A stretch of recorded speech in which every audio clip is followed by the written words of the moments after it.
In the long run, men hit only what they aim at. Therefore, though they should fail immediately, they had better aim at something high. Something higher than the firmament, deeper than the ocean, and something more abstruse than the stars themselves. Forsooth!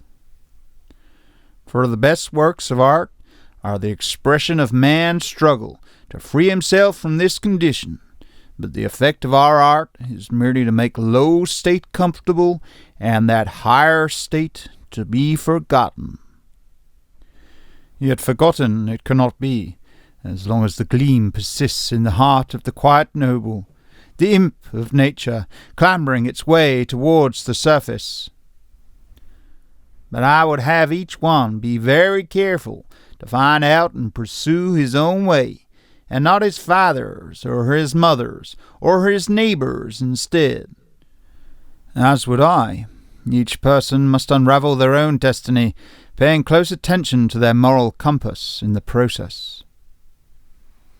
I should say, rather, set about being good, as if the sun should stop when he had kindled his fires up to the splendor of a moon or a star of the 6th magnitude, and go about like Robin Goodfellow, peeping in at every cottage window, inspiring lunatics and tainting meats, and making darkness visible, instead of steadily increasing his genial heart and beneficence till he is of such brightness that no mortal can look him in the face, and then, and in the meanwhile too, going about the world in his own orbit, doing it good, or rather, as a truer philosophy is discovered, the world going about him, getting good.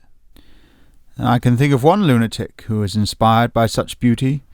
Making the darkness visible is a trait I have dared to explore. I hope it does some good in the long run.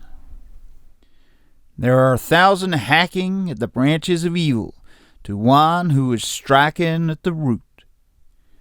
Indeed, the vision of the masses is often directed away from the vulnerability of the projectionist. We each must become the one. Discipline is needed for this. I have no doubt that time discriminates between the good and the bad. The slow grind of time whittles falsehoods away. Only truth stands impermeable to the corroding currents of chronology. There are none happy in the world but beings who enjoy freely a vast horizon. Whether this horizon be interior or exterior, I would be inclined to agree. Blessed be the sea. Morning brings back the heroic ages. Dawn is the hour of heroes. To affect the quality of the day, that is the highest of arts. Each day is a personal responsibility. Begin to build a life where every day is art. But whether we should live like baboons or men is a little uncertain. The beast within is necessary to understand the fail-safe of our emotions. For what are the classics but the noblest recorded thoughts of man? They are stories of forewarning. Let us not be trapped by similar circumstances today. Let us attempt a greater nobility both in our stories and our recorded thoughts. Books must be read, deliberately and reservedly, as they were written. They must also, in part, entertain. Fun is a key component to accelerated interest. Books are the treasured wealth of the world, and the fit inheritance of generations and nations. And today the digital collection of human thought, named the Internet, harbors incredible potential for our species. We would do well to uphold it, as well as the physical books of the past. But of reading, as a noble intellectual exercise, they know little or nothing. Unfortunately, few do. Whilst idleness and conformity are promoted, few will take the steps to start exploring the deeper truths of existence. I would like to encourage many to do so. Follow your genius closely enough, and it will not fail to show you a fresh prospect every hour. The problem is time. Whilst within the constraints of society and its wage enslavement, still this is an undoubtedly true statement. Up comes the cotton, down goes the woven cloth, up comes the silk, down goes the woolen, up comes the books, but down goes the wit that writes them. The mundane pervades our world because wit requires the effort of knowledge. Wise midnight hags, they are nature's watchmen, links which connect the days of animated life. I believe that men are generally still a little afraid of the dark, though the witches are all hung, and Christianity and candles have been introduced. The dark holds possibilities. Men are so reliant on their pragmatic senses that when they are removed with the closure of dusk, they fall victim to uncertainty once again. One should learn to dwell in the darkness and learn its ways, for there is a wealth of innate congress within its obscurity. Hail the conventiciles of the deep! Morning ultimately consumes the sad. Few are their days in the land of the living. Beautiful daughter of Toscar. Depression is a disease, no matter the occasional lure of melancholic beauty, a dangerous realm to dwell in for too long. This whole earth which we inhabit is but a point in space. How far apart, think you, dwell the two most distant inhabitants of yonder star, the breadth of whose disk cannot be appreciated by our instruments? Why should I feel lonely? Is not our planet in the Milky Way? This which you put seems to me not to be the most important question. What sort of space is that which separates a man from his fellows and makes him solitary? I have found that no exertion of the legs can bring two minds much nearer to one another. What do we want most to dwell near to? Not to many men, surely. The devil, the post office, the bar room, the meeting house, the schoolhouse, the grocery, Beacon Hill at the 5 Points, where men most congregate, but to the perennial source of our life, whence in all experience we have found that to issue, as the willow stands near the water, and sends out its roots in that direction. This will vary with different natures, but this is the place where a wise man will dig his cellar. An incalculable distance. In a way we are yet to define or understand difference. You should not, nor do you. It is the sort of space that is absolutely necessary if one is to build castles in the air. True excellence. Man lies. Nature does not. We are not wholly involved in nature. Therefore, we are liars. When you play, it may be the tragedy of life is over. The spectator goes his way. It was a kind of fiction, a work of imagination only, so far as he was concerned. Imagination is not to be scoffed at. It is the antithesis of the cold, hard mathematics of reality. It is language. It is love. I believe that to play is a noble endeavour, and that life and the theatre are in cahoots. Therefore, our story continues to continue. I never found the companion that was so companionable as solitude. It is without equal. But he does not realize that the student, though in his house, is still at work in his field. Those who are sold to the story of toil will never understand the time it takes to think in quality. Shall I not have intelligence with the earth? Am I not partly leaves and vegetable mold myself? You shall, and yes, this is a woefully underappreciated branch of human knowledge.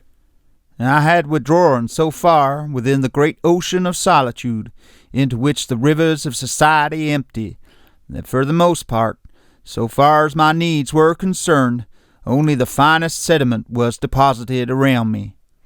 Beside, there were wafted to me evidence of unexplored and uncultivated continents on the other side. The great ocean holds many marvels, yet in my experience one must relay to rock, always relay, else the madness of its marvels are useless.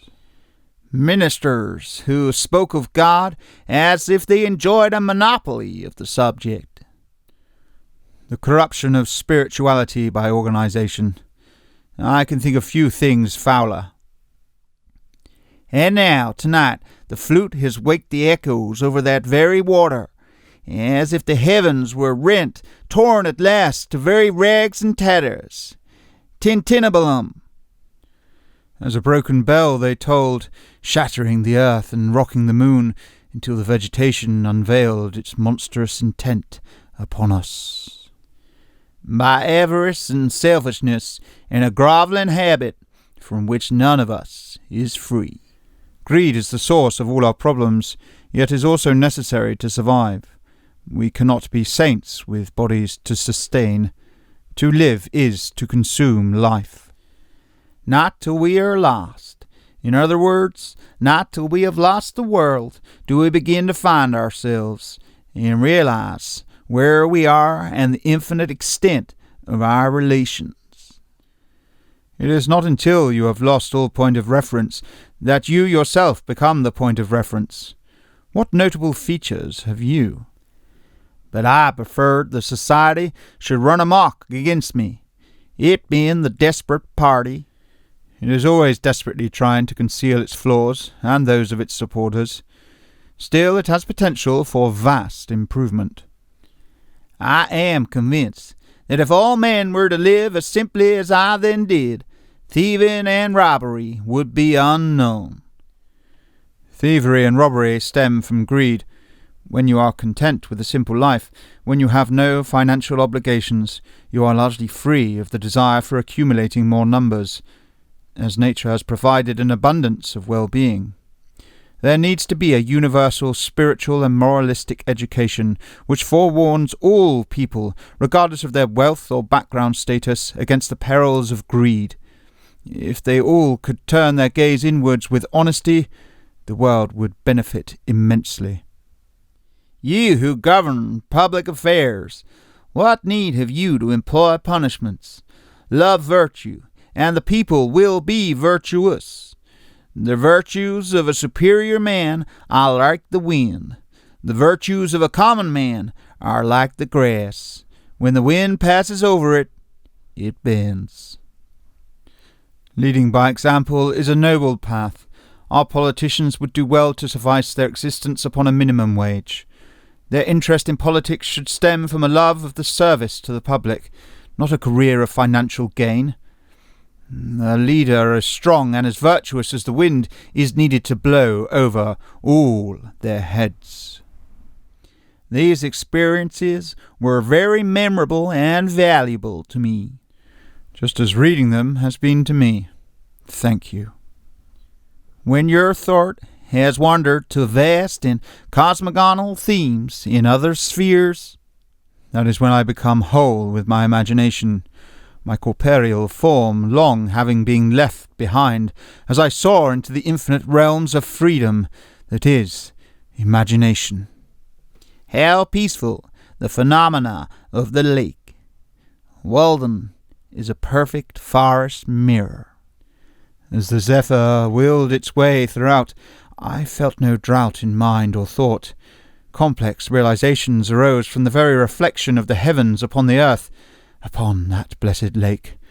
The cool night air, the infinite richness of the lapping waters. I was home, and home was Walden. For I was rich, if not in money, in sunny hours and summer days, and spent them lavishly. Time is the only true currency, and I envy your spending. How can you expect the birds to sing when their groves are cut down? It is hard to be merry when forced into homelessness. But the only true America is that country where you are at liberty to pursue such a mode of life as may enable you to do without these, and where the state does not endeavor to compel you to sustain the slavery and war and other superfluous expenses which directly or indirectly result from the use of such things.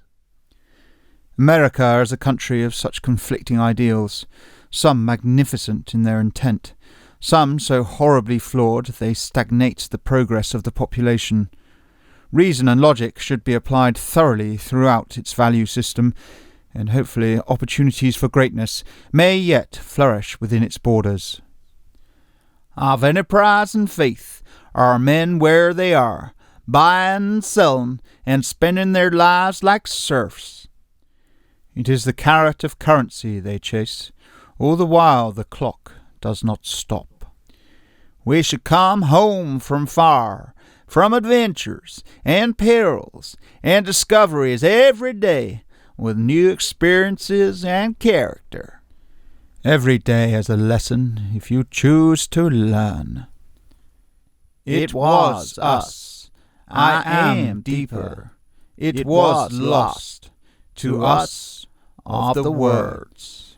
I found in myself, and still find, an instinct towards a higher, or as it is named, spiritual life, as do most men, and another towards a primitive and savage one, and I reverence them both. The tightrope of which Nietzsche spoke of is one we all tread. Sometimes it is fun to gamble with the leap, other times it is certainly not. Still, a little empathy for the beast within every now and again. I love the wild not less than the good, as do I. For perhaps the hunter is the greatest friend of the animals hunted, not excepting the Humane Society. The hunter would certainly have a deeper understanding of the prey than many others. As long as the hunter is not wont to take more than they need, it would be a beneficial relationship. No humane being, past the thoughtless age of boyhood, would wantedly murder any creature which holds its life by the same tenure that he does. Empathy is deeply important in trying to fathom what is happening in this existence. The faintest assured objection which one healthy man feels will at length prevail over the arguments and customs of mankind. No man ever followed his genius till it misled him, and no man ever will. The greatest gains and values are farthest from being appreciated, and so they should be. The greater the efforts, the greater the reward. In fact, some may say the effort is the reward itself. He who distinguishes the true savor of his food can never be a glutton. He who does not cannot be otherwise. It is only when we are hungry that food's flavor expresses itself most keenly upon our taste buds. Our whole life is startlingly moral. I am beginning to think it is the only thing that really does matter in this experience we call life. Goodness is the only investment that never fails. True, and even if it did, it would still be worth investing in. And that to some extent, our very life is our disgrace. Perhaps so, but we must be careful not to fall too far into self-loathing. It facilitates little progress of oneself. We are all sculptors and painters, and our material is our own flesh and blood and bones. Any nobleness begins at once to refine a man's features, any meanness or sensuality to imbrute them. Over time, our inwards motivations may become more apparent in our appearances. It is a useful tool to identify like-minded individuals. Although much as stereotypes have their uses, they are far from infallible, given the myriad of physiognomic possibilities. Why do precisely these objects which we behold make a world? They are suited to our needs. We become accustomed to their practicality, so much so that the wilderness has become an alien habitat to the majority of us. And the dark carbuncles of the sufferer's eyes shone with ferocity such as only war could excite. War is evil. It is the will to dominate another's ideas through violence. For why should not a poet's cat be winged as well as his horse? Because cats are nuisance enough as it is. Where flickering shadows may play at evening about the rafters, these forms are more agreeable to the fancy and imagination than fresco paintings or other the most expensive furniture. Imagination is a superpower we would all do well to utilize more often, as is anything that can facilitate or imbue it. They warmed me twice.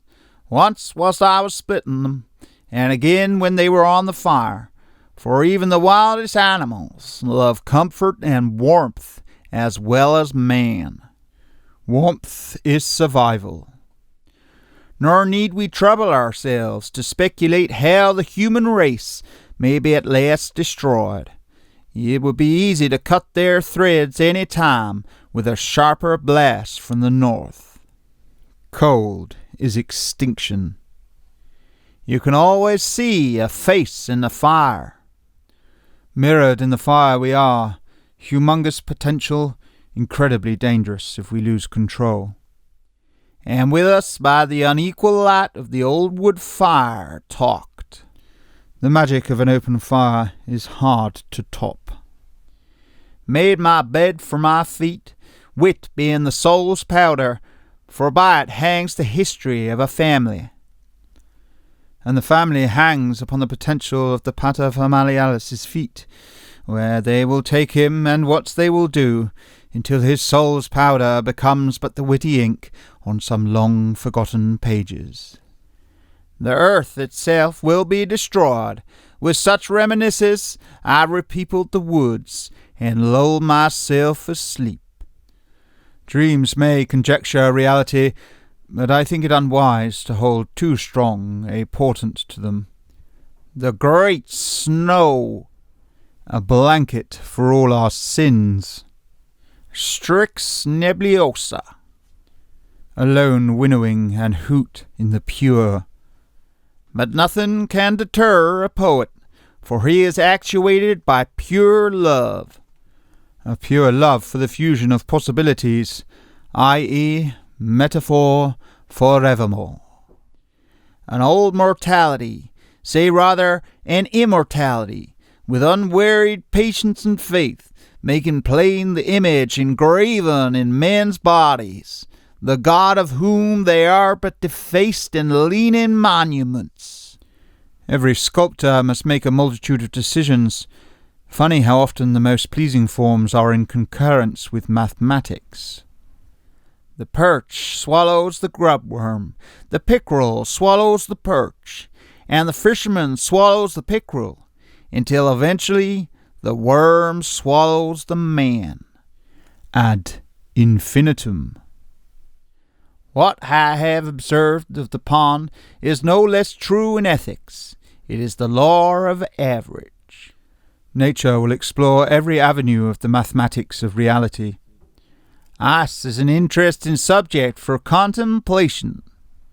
Cold, unforgiving, pure, I can see the appeal. The feathers and wings of birds are still drier and thinner leaves, until they burst into the flames of the phoenix. The ball of the human finger is but a drop congealed. The fingers and toes flow to their extent from the thorn mass of the body. This ends in the confluent dripping of the face. Mirrored in the water we are. Thor with his gentle persuasion is more powerful than Thor with his hammer. The one melts, the other but breaks to pieces. With enough time, anything is possible. So our human life but dies down to its root, and still puts forth its green blade to eternity. Death is only observable insofar as our remains. The rest is eternal mystery. In a pleasant spring morning, all man's sins are forgiven. Then let us use this as a tool for reparations of the character defects that so many of us have cultivated in this modern world. It is because they do not obey the hint which God gives them, nor accept the pardon which he freely offers to all. I find God to be a tricky word, often corrupted by its own definition, but in terms of moralistic wisdom, I would be inclined to agree with you. It was not lonely, but made all the earth lonely beneath it. Solitude at its best. However, to reach those heights, one must be able to observe oneself acutely. At the same time that we are earnest to explore and learn all things, we require that all things be mysterious and unexplorable. Such is the dichotomy of all things. The more we know, the more we realize, the less we know. We can never have enough of nature. Without it, we would perish. We are part of it. Compassion is a very untenable ground. It must be expeditious. Its pleadings will not bear to be stereotyped. One must show compassion when necessary, but often you can be cruel to be kind. Positive progression, regardless of hardship, should be the goal. The universe is wider than our views of it, and I suspect will remain that way for time immemorial. Direct your right eye inwards, and you'll find 1,000 regions in your mind, yet undiscovered. Travel them, and be expert in home cosmography. Nay, be a Columbus to the whole new continents and worlds within you, opening new channels, not of trade, but of thought. This is sage advice, for if one does not travel without, then they surely must within. Once again, progression, regardless of circumstance, is key. Only the defeated and deserters go to the wars, cowards that run away and enlist. It is true that the old military men prey upon the bravado of young, naive men. What these young men do not realize is that it is of far greater strength to stick to your moral worth than to accept orders to kill and to be killed. Think for yourself, young men. How worn and dusty, then, must be the highways of the world, how deep the ruts of tradition and conformity. The path least travelled is often the hardest path, but what wonders that path may possess. I learned this, at least, by my experiment. That is, one advances confidently in the direction of his dreams, and endeavors to live the life he has imagined. He will meet with a success unexpected in common hours. This is advice I should pay close attention to, and redouble my efforts in the direction of my dreams. If you have built castles in the air, your work need not be lost. That is where they should be. Now put the foundations under them. Great works unseen, to present them to others is the foundation of their worth. It is a ridiculous demand which England and America make, that you shall speak so that they can understand you. Neither men nor toadstools grow so. Idiosyncratic worth is something that is sorely lacking from the mainstream. I would rather die standing on my own 2 feet as an eccentric than genuflect to the expectations of society's crushing and mundane conformity. For I am convinced that I cannot exaggerate enough even to lay the foundation of a true expression. I believe essence is in itself unattainable by mortal minds. Will not any endeavor to cure the brain rot which prevails so much more widely and fatally? We can all attempt to educate one another. Philosophy should be taught at every school. Sadly, this is unlikely to become so, as it would spread dissent among the now free-thinking youth, and that is not good for the shepherds of the system. So it is up to us few determined individuals to teach what we can, when we can. Let everyone mind his own business, and endeavor to be what he was made. The opportunity to grow cannot be understated enough. It takes circumstance and bravery. If a man does not keep pace with his companions, perhaps it is because he hears the beat of a different drummer. As long as the beat leads to progress, I am fully in concurrence with this. No face which can give to a matter will stead us so well as last as the truth. Truth conquers all in time, whether we like it or not. However your life is, meet it and live it. Do not shun it and call it hard names. It is not so bad as you are. It looks poorest when you are richest. The fault-finder will find faults even in paradise. Love your life, poor as it is. It is true that one should be grateful for all that they have, as it may be taken from you in an instant. Still, this gratefulness should not be confused with a lack of ambition or motivation. One should be grateful for what they have, but always strive to progress further. You may perhaps have some pleasant, thrilling, glorious hours, even in a poorhouse, for the setting sun is reflected from the windows of the almshouse as brightly as from the rich man's abode. The snow melts before its door as early in spring. I do not see but a quiet mind may live as contently there, and have as cheering thoughts as in palace. The town's poor seem to receive without misgiving. We are all equal in nature. Education is true wealth. That cannot be taken. Things do not change. We change, and God will see you do not want society.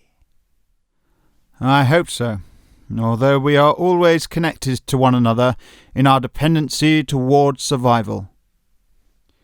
Humility, like darkness, reveals the heavenly lights. Many who dwell in the dark are humble beings.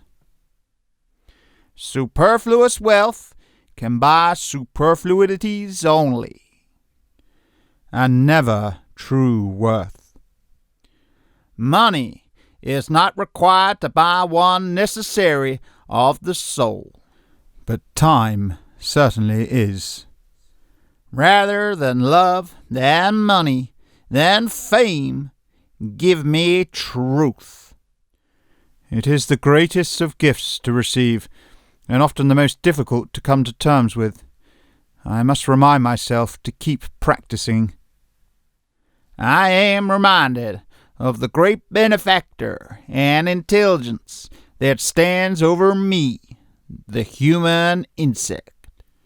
I am sure that the hierarchy of intelligence does not stop with us.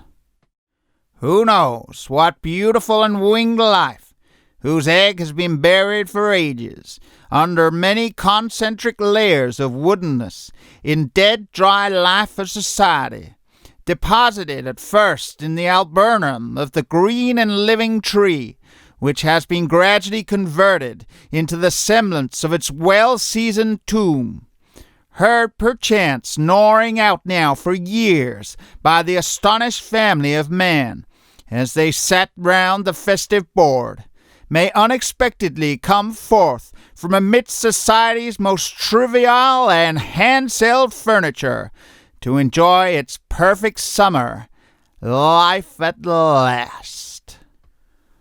I hope so. They will need to learn many of the skills portrayed in this wonderful book once they are born. The light which puts out our eyes is darkness to us, and the darkness holds many secrets we are yet to discover.